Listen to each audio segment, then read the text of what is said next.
chamado de Pedro. Atos, capítulo 10, a partir do versículo 1. Do versículo 1 ao versículo 5, a palavra de Deus nos diz assim: E havia em Cesareia um homem por nome Cornélio, centurião da corte chamada italiana, piedoso e temente a Deus com toda a sua casa, o qual fazia muitas esmolas ao povo e de contínuo orava a Deus. Este, quase a hora 9 do dia, viu claramente numa visão um anjo de Deus, que se dirigia para ele e dizia: Cornélio. Este, fixando os olhos nele e muito atemorizado, disse: Que é, Senhor?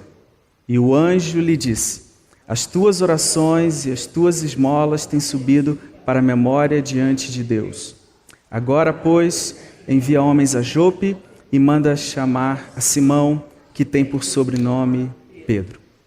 Pai, nós te agradecemos pela tua palavra, que um dia nos alcançou, que um dia nos transformou, que nos deu a compreensão da obra do Cordeiro, da nossa identificação na obra de Cristo na cruz do Calvário, que nos deu nova vida, que nos libertou de nós mesmos. E agora estamos diante da tua palavra e pedimos que, pela tua graça, não pela nossa capacidade, mas pela tua graça, pela tua generosidade, pelos teus méritos, nós pedimos que o teu Espírito Santo nos ilumine e nos dê a graça de compreender as Escrituras.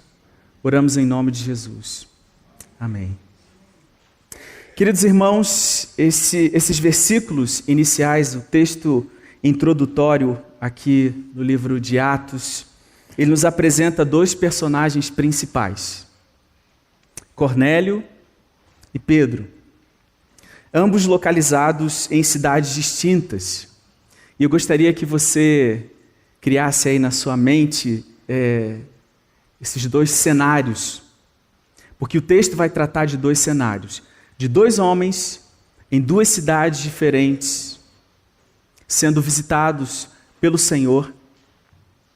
Na cidade de Cesareia, Cornélio, e na cidade de Jope, o apóstolo Pedro. Cornélio morava em Cesareia, enquanto Pedro morava em Jope, uma cidade, uma distância aproximada de 50 quilômetros. Nós vamos perceber que o Deus que fala com Cornélio em Cesareia também fala com Pedro em Jope. Estabelecendo um paralelo entre esses dois homens, é perceptível que Cornélio representa os povos não alcançados, ou seja, aqueles que ainda não ouviram o Evangelho, enquanto Pedro representa a igreja, aquela que recebeu de Cristo a tarefa de levar o Evangelho adiante. Nós perceberemos aqui na análise do texto de que Cornélio não tinha conhecimento do Evangelho de Cristo. Ele era como muitos representantes de povos não alcançados, e nós temos cerca de 6.000 povos ainda não alcançados no mundo, ou seja, 6.000 povos que não têm entre eles uma igreja plantada, 6.000 povos que não têm a palavra de Deus, a Bíblia traduzida na sua língua, 6.000 povos que não têm entre eles missionários testemunhando do Evangelho. Cornélio estava nessa condição, ele não tinha conhecimento do Evangelho. Pedro tinha conhecimento do Evangelho. Pedro representa a igreja. Pedro é aquele que foi transformado pelo Evangelho e que agora é convocado para testemunhar do Evangelho àqueles que ainda não ouviram. Cornélio é descrito no texto como um homem de autoridade. Ele era centurião da corte chamada italiana, um homem que tinha sob a sua autoridade soldados. Ao mesmo tempo, ele é descrito como um homem piedoso e temente a Deus. Ele não conhecia o Evangelho, ele tinha algum conhecimento sobre Deus, o que é muito comum entre os povos, entre as religiões. Contudo, ele não era um judeu, ele também não era um prosélito, um convertido ao judaísmo, e ele não era um cristão. Nós não sabemos exatamente qual era a sua teologia, mas o seu conhecimento religioso, teológico, produziu nele um homem religioso, o que é muito comum. Ele se tornou um homem religioso que temia a divindade, e duas práticas religiosas de Cornélio são descritas no texto. Ele fazia muitas esmolas ao povo e de contínuo orava a Deus. Cornélio me lembra muçulmanos. Os muçulmanos observam 5 pilares. Para alguém ser um muçulmano, você precisa fazer a declaração de fé, né? A qual me referi inicialmente, que está lá na bandeira do Estado Islâmico. Eles chamam de shahada. Precisa dar esmola aos pobres, precisa orar 5 vezes ao dia, precisa fazer jejum durante o mês do Ramadã e, por último, a peregrinação até a cidade de Meca, na Arábia Saudita. Cornélio não era um muçulmano, mas ele observava aqui 2 pilares do Islã. Ele fazia esmolas, ele dava esmolas ao povo e orava continuamente a Deus. Não obstante, do ponto de vista divino, Cornélio carregava consigo um problema capital. Embora ele fosse religioso, embora ele praticasse a sua religião, e é descrito no texto como homem temente a Deus, as suas práticas religiosas não estavam fundamentadas em Cristo. Ele não tinha conhecimento do Evangelho. Elas estavam destituídas do conhecimento da obra da cruz de Cristo. Lamentavelmente, esse estágio da vida de Cornélio ilustra a condição de mais de 6.000 povos que ainda não ouviram o Evangelho, por exemplo. Muita gente às vezes me pergunta, mas Jairo, nós estamos no ano 2017, você está me dizendo que há pessoas que ainda não ouviram o Evangelho uma única vez, com toda a tecnologia que nós temos, com todos os avanços que nós experimentamos nos nossos dias, você está me dizendo que há pessoas que nunca ouviram sobre Jesus, sobre o Evangelho?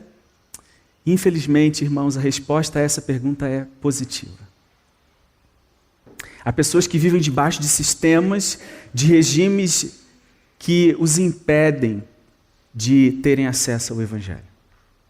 Controlam a internet, proíbem a distribuição de Bíblias ou a venda de Bíblias, perseguem aqueles que se interessam pelo Evangelho ou que decidem abraçar a fé cristã.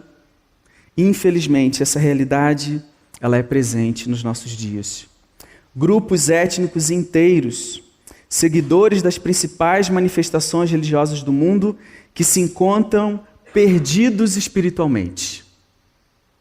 Gente que procura agradar a Deus com base no seu esforço religioso e que ignora a revelação do Evangelho, pois para os tais o conhecimento da obra de Cristo ainda não está disponível. Eu me lembro no Marrocos, quando nossos vizinhos nos disseram: que bom que vocês estão aqui, vocês são os primeiros cristãos que nós tivemos a oportunidade de conhecer na vida. Uma nação com 99,85% da sua população muçulmana.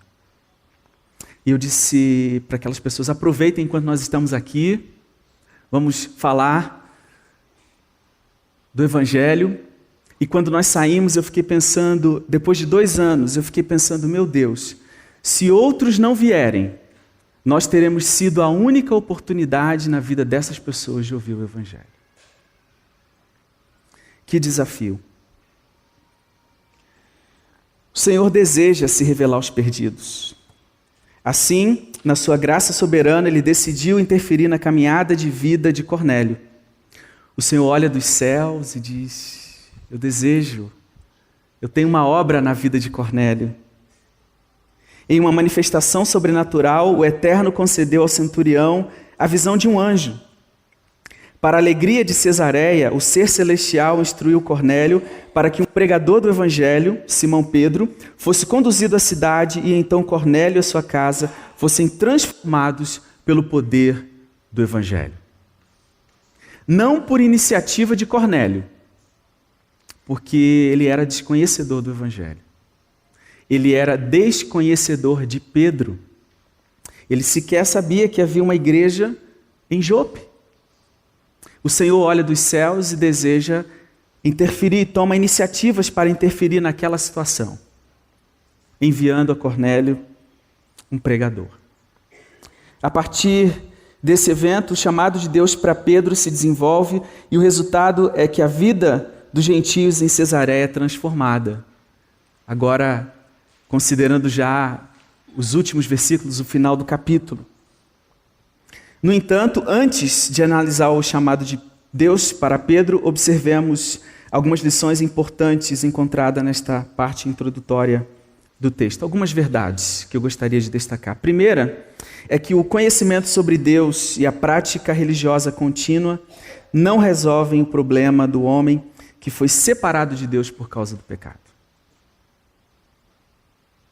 Orar 5 vezes ao dia, jejuar durante o mês do Ramadã, fazer a sua peregrinação a Meca, dar esmolas aos pobres, nada disso resolve. A obra da regeneração, da justificação e da reconciliação, e nós poderíamos adicionar aqui muitos outros aspectos daquilo que Cristo fez, somente são realizadas quando o pecador tem acesso ao Evangelho. É quando nós temos acesso ao Evangelho, é quando nós conhecemos a palavra de Deus, que então nós somos transformados por aquilo que Cristo fez. Sem esse acesso, sem esse conhecimento, nós estamos perdidos, nós estamos nas trevas espirituais. Em segundo lugar, o anjo, na visão concedida a Cornélio, não prega o Evangelho a ele, mas o direciona ao pregador Pedro. Irmãos, na nossa sabedoria, nós diríamos aos anjos, façam a obra, né? Vão lá, preguem o Evangelho. E a tarefa da grande comissão já teria sido realizada, se a tarefa tivesse sido dada aos anjos, penso eu. Mas Deus, na sua sabedoria, resolveu não usar os anjos, mas usar a igreja. Mais uma vez, fica evidente no Novo Testamento que a obra da pregação do Evangelho não foi dada aos anjos, mas à igreja. Nós temos outras manifestações angelicais no Novo Testamento, e o que nós percebemos em todas elas é que os anjos nunca pregam o Evangelho, jamais pregam o Evangelho. O que eles fazem é direcionar o pregador a um regenerado. São os regenerados que devem testemunhar aos não regenerados sobre a obra da cruz que lhes deu nova vida. Os anjos não experimentaram a nova vida. Como é que eles vão testemunhar da nova vida? Aqueles que experimentaram a nova vida é que são convocados para testemunhar da nova vida aqueles que estão na velha vida, aqueles que ainda não experimentaram a transformação que Cristo nos dá, nos concede. E a quarta lição é que, antes de enviar Pedro, Deus já estava trabalhando em Cesareia e preparando o caminho do apóstolo. Não foi iniciativa de Pedro seguir para Cesareia, nós veremos isso. Mas foi obra de Deus. Aí eu pulei o 3. Joia. Então, eu vou concluir aqui o pensamento e a gente volta então para o 3. Então não foi iniciativa de Pedro. Quando Pedro vai à cidade, ele vai se juntar ao que Deus estava fazendo. Antes de Pedro chegar em Cesareia, Deus já está trabalhando. Deus já está trabalhando. Não é ele que vai levar Deus para as pessoas, mas ele vai se juntar ao Senhor na obra que é de Deus. O fato é que Deus vai sempre à nossa frente no desenvolvimento da sua obra. Quando o missionário segue para o campo, é porque Deus já está trabalhando. Quando nós chegamos em Colômbia, o que nós percebemos é que Deus já estava trabalhando. E aí depois nós descobrimos que o mesmo mês que nós chegamos lá, o mês de agosto, foi o mês que o pastor que foi missionário na Turquia assumiu o ministério da igreja, e foi o mesmo mês que os refugiados sírios chegaram na cidade. Deus fazendo convergir todas as coisas para que o seu propósito fosse cumprido. E é assim que ele faz. Então, o ponto anterior, a tarefa que Pedro foi convocado para realizar em Cesareia não nasceu por uma iniciativa de Pedro, mas de Deus. De modo que não é a igreja em Jope que está enviando Pedro para Cesareia como missionário, mas são os perdidos de Jope que, por obra divina, estão conduzindo o missionário Pedro ao campo. Não é a igreja que realizou uma conferência missionária, separou alguns irmãos, separou Pedro e o designou para ir até Cesareia compartilhar o evangelho com eles. Não é isso que está acontecendo aqui no texto. Mas são os perdidos, é Cornélio em Cesareia, sendo visitado pelo anjo, recebendo instruções divinas para que o pregador fosse trazido a Cesareia e ali então testemunhasse do evangelho. A obra é de Deus, é Ele conduzindo, é Ele trabalhando, é Ele fazendo, apesar da resistência que nós vamos ver mais adiante, encontrada no coração de Pedro. Ao analisarmos o chamado de Deus para Pedro no contexto de Atos 10, percebemos pelo menos 3 características a serem consideradas. Há 3 características aqui que eu gostaria de destacar, gostaria de considerar com os irmãos referentes ao chamado de Pedro. Em primeiro lugar, irmãos, nós vamos perceber que o chamado de Pedro é um chamado específico. Observem o texto. Agora, pois, envia homens a Jope e manda chamar a Simão, que tem por sobrenome Pedro. Este está com certo Simão, curtidor, que tem a sua casa junto do mar. Ele te dirá o que deves fazer. Não é vá a Jope e traga alguém, mas de maneira muito específica, o Senhor está dando a Cornélio o nome da cidade, onde ele deveria procurar o pregador, o nome do pregador, Simão, o sobrenome do pregador, Pedro, porque Pedro estaria, ou Simão estaria com outro Simão. Então, para não haver confusão entre um Simão e outro, o Senhor está dando aqui o sobrenome. Não é o Simão curtidor. Está dando a profissão do outro Simão. Mas é o Simão Pedro, que tem... este está com o Simão curtidor, que tem a sua casa junto ao mar. Ele te dirás o que deves fazer. Havia alguma dúvida de quem é que Cornélio deveria trazer a Cesareia? Nenhuma dúvida. Nenhuma dúvida. E eu fiquei pensando aqui, não é? Elaborando o estudo, que se fosse nos nossos dias, o anjo possivelmente teria dado a Cornélio as coordenadas do GPS, né? O GPS lá para encontrar Pedro. Muito específico. Deus foi extremamente específico ao convocar Pedro nesta ocasião. O Senhor deu a Cornélio o nome da cidade do pregador, seu nome, seu sobrenome, o nome do seu amigo, a profissão dele, a localização da sua casa. Naquele contexto não havia possibilidade de haver qualquer confusão. O homem designado por Deus para levar o evangelho aos gentios estava sendo retratado de forma muito específica. Deus muitas vezes, irmãos, nos chama de forma específica. Semelhantemente, Deus nos chama de forma específica para fazermos a sua vontade. Eu me lembro quando fui chamado, designado para a obra missionária, isso na década de 90, aos 17 anos, quando cheguei na África do Sul pela primeira vez para trabalhar com os refugiados da guerra de Angola. Para um adolescente de 17 anos, conseguir convencer os pais, receber o apoio da igreja, ser enviado pelo meu pastor. O Senhor me chamou de forma específica e confirmou no coração de todas essas pessoas o chamado que Ele tinha para a minha vida. De maneira que o pastor da igreja local, os meus familiares, os meus amigos até não tiveram dúvidas de que Deus estava me chamando de uma forma muito específica. Que Deus tem uma obra específica na vida de cada um de nós. Nós precisamos estar atentos ao que Ele tem. Não pelos nossos méritos. O chamado dele não se baseia na nossa capacidade. Muitas vezes eu me perguntei, mas Senhor, por que eu?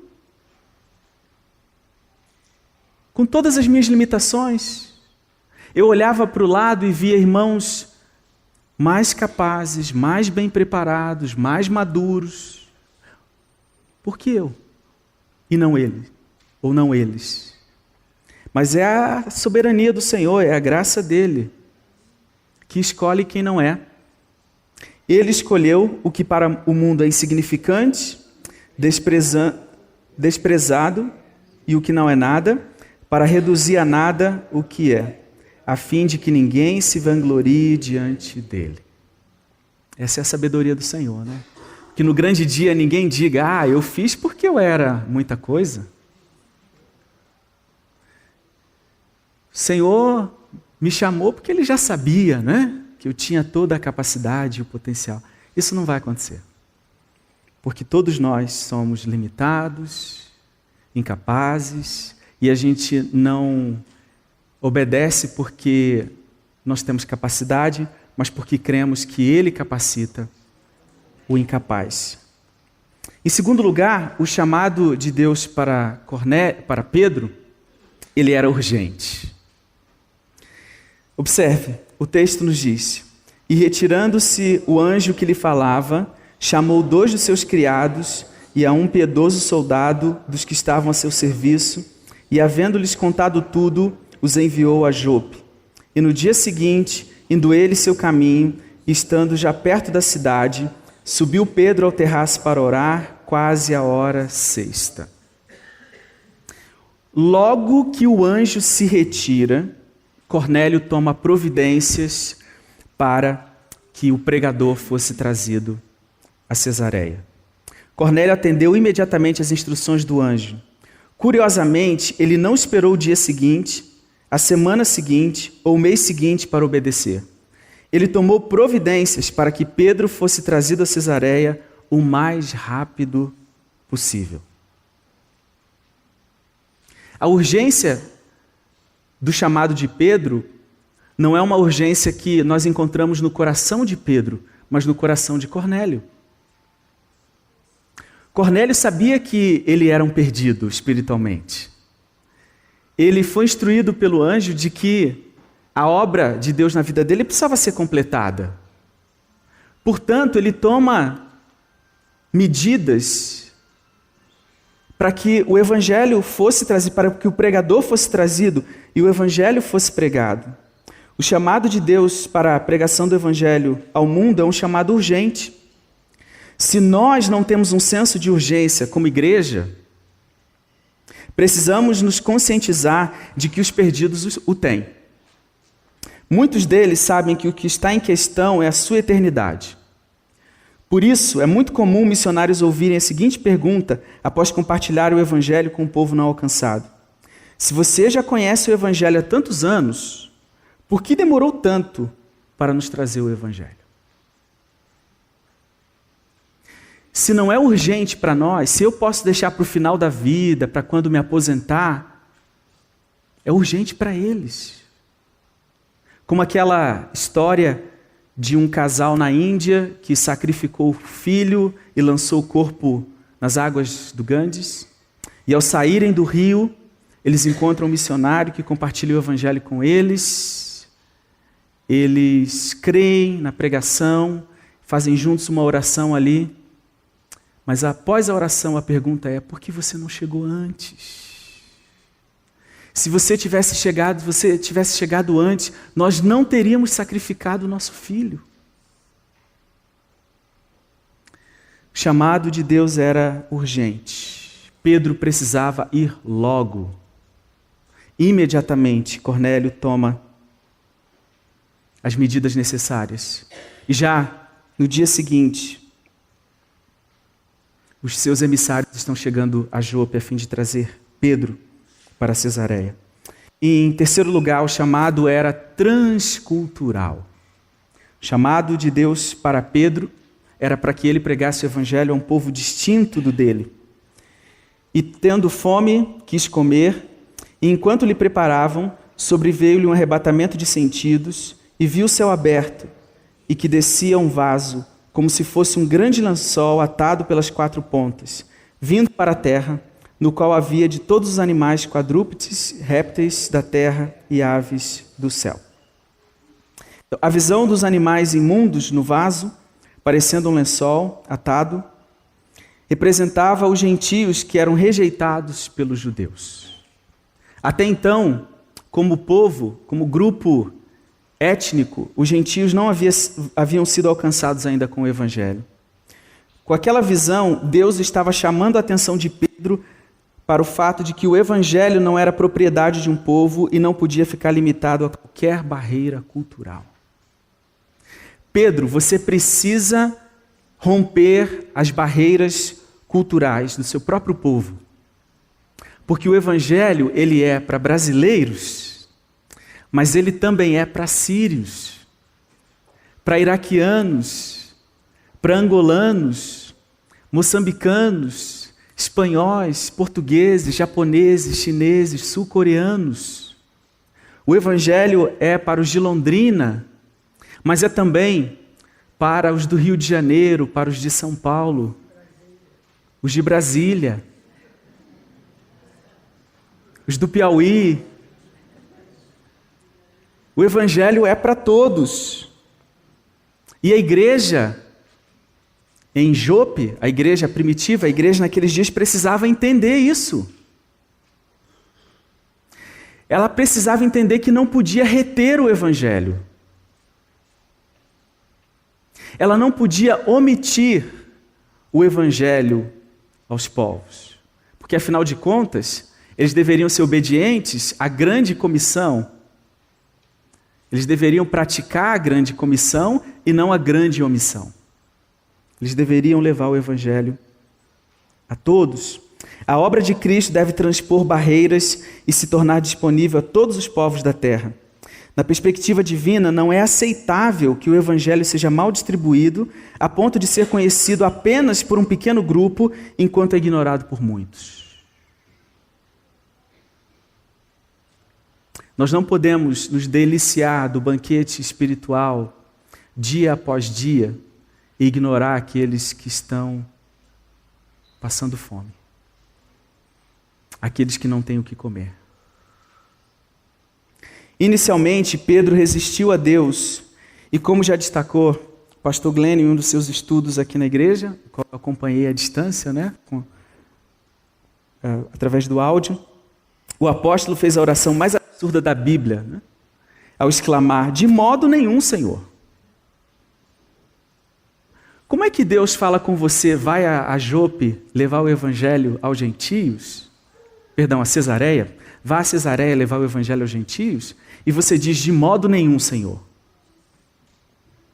Se Deus é Deus, se Ele é o Senhor, e eu sou servo, não cabe aqui outra resposta senão sim, Senhor. Não, Senhor, não é resposta de servo? Que oração é essa? Que coisa estranha. Iraque, sim, Senhor. Síria, sim, Senhor. Jordânia, sim, Senhor. Arapongas, sim, Senhor. Aonde quer que Ele nos enviar, iremos.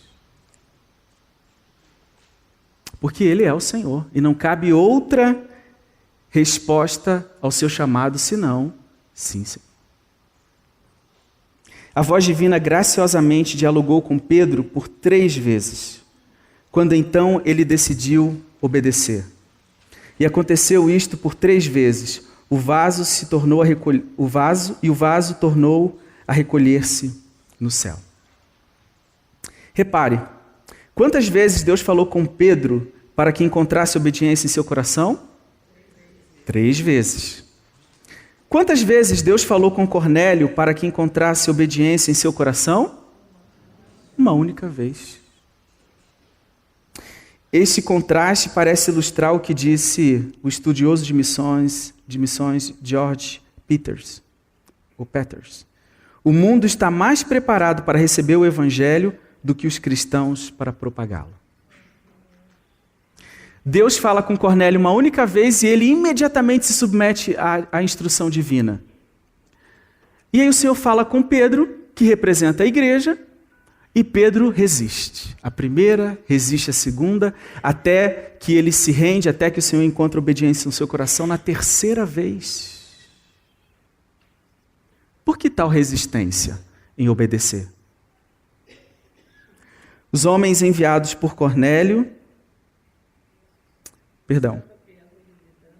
estando Pedro duvidando entre si acerca do que seria aquela visão que tinha visto, eis que os varões que foram enviados por Cornélio pararam à porta, perguntando pela casa de Simão. Pedro estava ainda duvidando. O que será que isso quer dizer? E os homens então chegam para levar o missionário, né? Chega aqui o transporte para conduzir o missionário ao campo. É o campo missionário clamando. Como aquela tribo em Papua Nova Guiné, que ao saber que uma outra tribo havia recebido um casal de missionários, eles disseram, isso não é justo. Por que é que o nosso povo também não tem direito de receber os missionários? De receber o evangelho? Juntaram todo o dinheiro que possuíam na tribo, foram até a base da Missão Novas Tribos do Brasil e disseram, quanto custa um missionário? Porque já que vocês não nos enviam um missionário, nós queremos comprar um. Os homens enviados por Cornélio chegam à porta do local onde Pedro estava e o levam a Cesareia. O resultado é que o evangelho rompe as fronteiras culturais do judaísmo e produz transformação entre os gentios. Louvado seja o Senhor. E aqui algumas considerações finais. Peço perdão se vou ultrapassar aqui alguns minutinhos, mas vamos concluir. Pedro foi chamado para atender ao clamor de Cornélio e de toda a sua casa. Semelhantemente, Deus nos convoca para atendermos ao clamor dos perdidos espiritualmente que permanecem nas trevas do pecado, sem nunca terem ouvido sobre as maravilhas do Senhor. Deus nos convoca. E essa convocação está em toda a Bíblia, irmãos. A Bíblia é um livro missionário, porque a Bíblia é a história de um Deus que está reconciliando o mundo consigo mesmo. De um Deus que está trazendo de volta aqueles que se perderam em Adão. E Ele deseja trazer de volta homens e mulheres entre toda a tribo, língua, povo e nação. De forma que em qualquer livro da Bíblia que eu abrir, eu posso falar, eu posso ensinar, eu posso compreender o desejo de Deus, o coração de Deus pelas nações. O nosso foco principal não são os povos perdidos espiritualmente, mas o Senhor.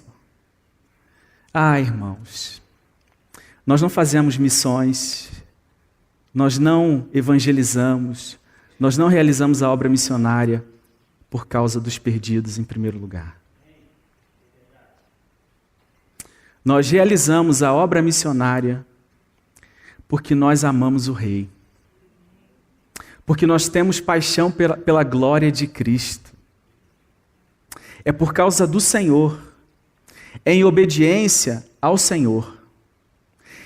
É o amor a Ele que se traduz em amor aos perdidos, em amor aos homens, em amor aos povos. Mas a nossa grande motivação é ver o nome de Cristo sendo glorificado, sendo exaltado nos lábios de homens e mulheres, em todo canto. É ver que, em lugar de adorar os falsos deuses que não são merecedores do louvor dos povos, Cristo está sendo glorificado, porque Ele é digno e com o seu sangue Ele comprou homens e mulheres de toda tribo, língua, povo e nação. Por causa do Senhor. Semelhantemente, é Ele que nos manda ir, portanto devemos obedecer. O que deve nos motivar é o desejo de ver a glória do Cordeiro sendo proclamada. Nas palavras dos cristãos morávios, devemos alcançar para o Cordeiro a recompensa pelos seus sofrimentos. Apesar da resistência de Pedro relatada no texto, o Espírito Santo trabalha e faz com que a obra de Deus seja realizada. Como no caso de Jonas, Deus então faz com que a obra seja realizada na casa de Cornélio. É encorajador saber que Deus conta conosco, mas que Ele faz a obra acontecer a partir de nós. Apesar de nós, perdão. E nós somos os privilegiados, né? Deus vai fazer. Ele vai cumprir as suas promessas, as suas profecias, a sua vontade. Se você resistir e não quiser participar, você perde o privilégio. Se você participa, você se torna embaixador, você se torna um privilegiado. Portanto, a obra de Deus ela será realizada. A tarefa da evangelização mundial é um tema que só pode ser compreendido por revelação de Deus. Assim, como o Evangelho só é compreendido por revelação divina, eu entendo também, irmãos, que esse tema, o tema da tarefa da evangelização mundial, o Senhor precisa abrir os nossos olhos para ele. Porque de outra forma é difícil a sua compreensão.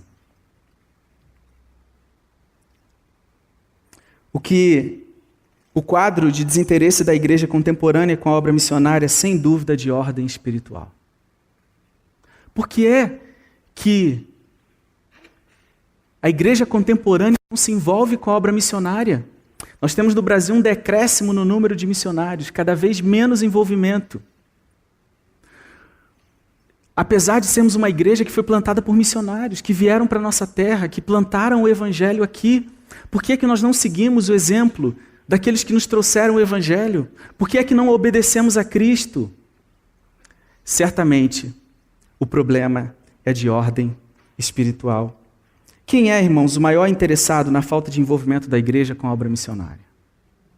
Quem é o maior interessado que sírios, iraquianos, afegãos, paquistaneses e tantos outros vivam na escravidão do Islã sem nunca terem uma oportunidade de ouvir o Evangelho? O que mais poderia explicar a falta de paixão da igreja pelo Cordeiro e de zelo pela causa do Evangelho? E aqui uma frase do pastor Edson Queiroz, ele costumava dizer: se Jesus nunca tivesse ordenado à igreja pregar o Evangelho, talvez fôssemos mais ativos na pregação, pois somos especialistas em fazer o que Jesus nunca nos pediu e extremamente resistentes em obedecer ao que Ele nos mandou fazer. A gente gosta de inventar moda, né, Ricardo? A gente gosta de inventar. De fazer o que Jesus não pediu. E nos distanciamos da simplicidade do Evangelho. Nos distanciamos das coisas óbvias. Deixamos de fazer aquilo que Ele pediu. Então, se Ele não tivesse pedido, eu acho que a gente faria com todo vigor. Eu concordo com o pastor Edson Queiroz, eu tenho também essa impressão. Assim, oro para que Deus nos convença por meio da sua palavra acerca do nosso chamado como igreja para anunciar o Evangelho da cruz de Cristo a todos os povos, tribos, línguas e nações. Amém? Amém. Vamos orar mais uma vez? Senhor, nosso Deus, nosso Pai, nós te agradecemos, porque um dia o Evangelho se tornou disponível para nós. Muito obrigado, Senhor, pelo privilégio que nós temos como igreja brasileira de poder ter a Bíblia traduzida na nossa língua. O privilégio que nós temos de nos reunir numa manhã de domingo com portas abertas, de poder professar a nossa fé publicamente. Contudo, Senhor, nós nos lembramos nesta manhã de homens e mulheres que não têm esse mesmo privilégio. De homens, mulheres, crianças, jovens, senhores, senhoras, que nunca tiveram uma única oportunidade de ouvir, Senhor. Pai, nós queremos, não na nossa própria força, não na nossa própria iniciativa, mas pela Tua graça nós queremos obedecer. Que nesta manhã o Senhor encontre obediência nos nossos corações. a fim de que compartilhemos o Evangelho da graça de Deus que nos transformou e que é o poder de Deus para a salvação de todo aquele que crê. Nós oramos em nome de Jesus. Amém. Amém. A Livraria PIB Londrina procura selecionar cuidadosamente seus títulos e autores a fim de oferecer um conteúdo alinhado com o Evangelho de Jesus Cristo. Bíblias, livros de teologia, devocionais, literatura infantil, biografias, comentários bíblicos e muito mais.